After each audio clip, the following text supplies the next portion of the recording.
सुंदर प्रश्न है और बड़ा ही दिव्य प्रश्न है। इसका जवाब दो तरह से जो है शास्त्रों में के द्वारा दिया जा सकता है। जैसे कोई कहे कि भगवान कृष्ण का जन्म कब हुआ था, तो एक तो जवाब दिया जा सकता है कि भगवान का जन्म जो है द्वापर युग में हुआ था।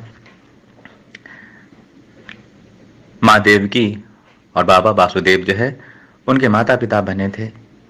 लेकिन ये जवाब पूर्ण नहीं है, अपूर्ण है, क्योंकि भगवान कृष्ण जो है नित्य हैं, अजन्मा नहीं है, उनका जन्म नहीं होता है।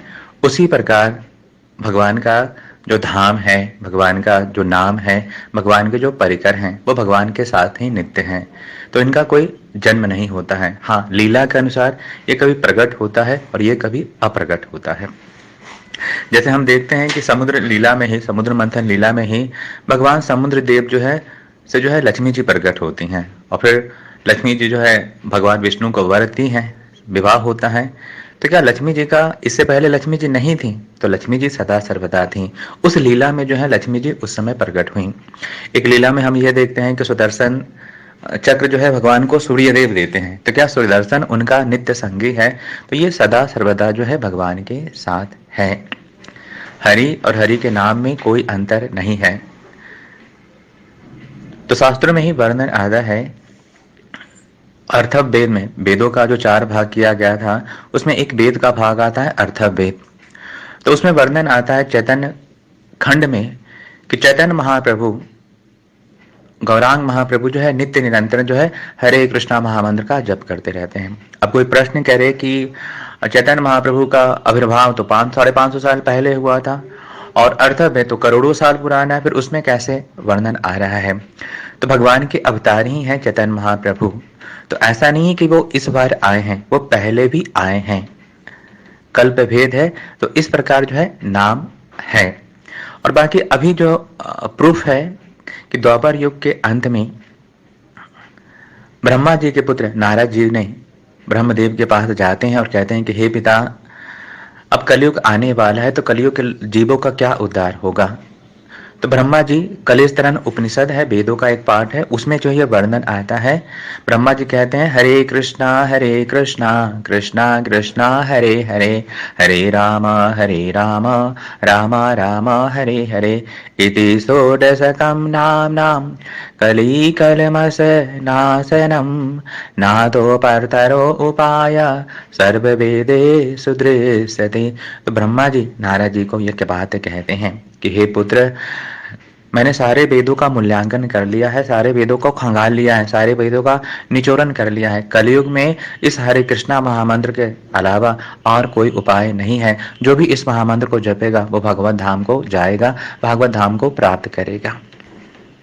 तो ये तो शास्त्रों के अनुसार है। और यही बात जो है जब माता पार्वती शिव जी से पूछते हैं, तो शिव जी भी इसी मंत्र का उदाहरण जो है माता पार्वती को देते हैं। तो ये दो जो है ऑफिशियल उदाहरण है, अर्थवेद में और कलिस्तरन उपनिषद में, और भी कई कई जगह हैं। लेकिन एक चीज हमें समझना होगा कि जिस प्रकार भगवान जो है अजन्मा है, नित्य है, ऐसा नहीं है कि द्वापर युग में जो है उनका जन्म हुआ है, इससे पहले भगवान कृष्ण थे ही नहीं।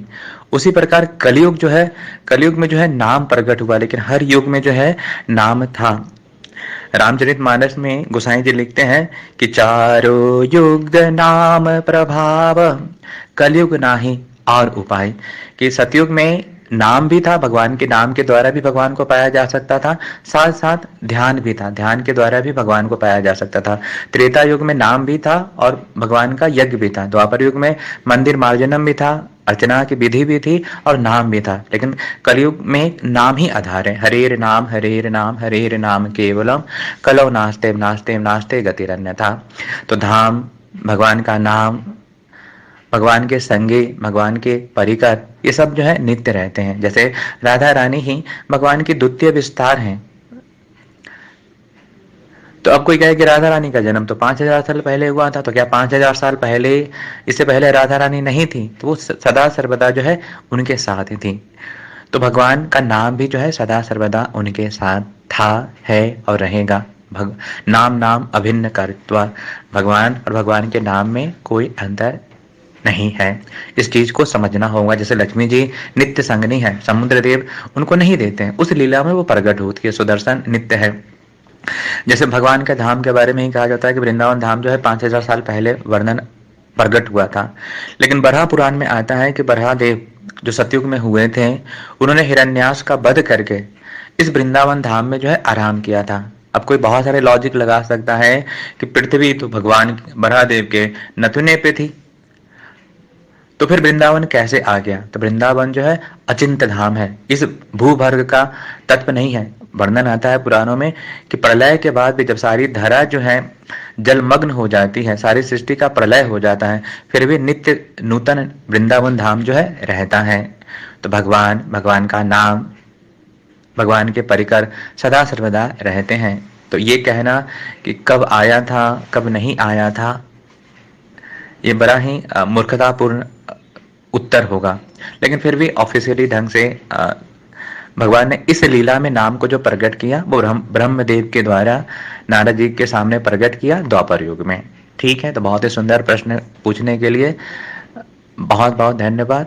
इसके द्वारा बहुत सारे लोगों को यह जानकारी मिलेगी कि भगवान का नाम जो है नित्य है, कलयुग नहीं, हर युग में जो है भगवान के साथ है। जब से भगवान है तब से जो है भगवान का नाम है। हरे कृष्णा।